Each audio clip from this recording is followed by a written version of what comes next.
So there's multiple questions. There's questions of where do we put our resources, what do we invest in, what do we value. There are huge and complicated ethical and justice questions involved in all of these decisions.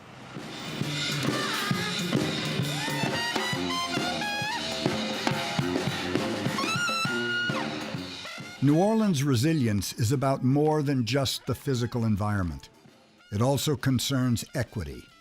Lower-income communities of color were more likely to live in low-elevation areas of greater flood risk. And when Katrina's floodwaters came, the pain suffered by vulnerable populations was not equal.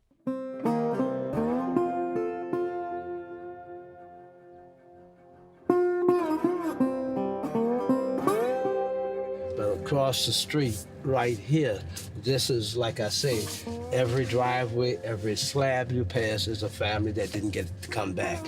In the lower 9th Ward neighborhood, longtime resident Robert Green survived the flooding only to see most of his neighbors could not afford to return and rebuild.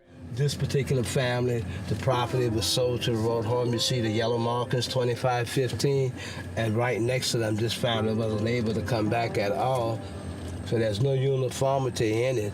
And as you see, we have more families that still are not able to come back. The night of the hurricane, the flood walls protecting the lower 9th collapsed, and the rush of water knocked houses from their foundations. Robert got his family onto the roof, but his mother and granddaughter did not survive. What I lost was the person who gave me the most, my mother. If you could lose the apple in your eye, I lost that in my granddaughter.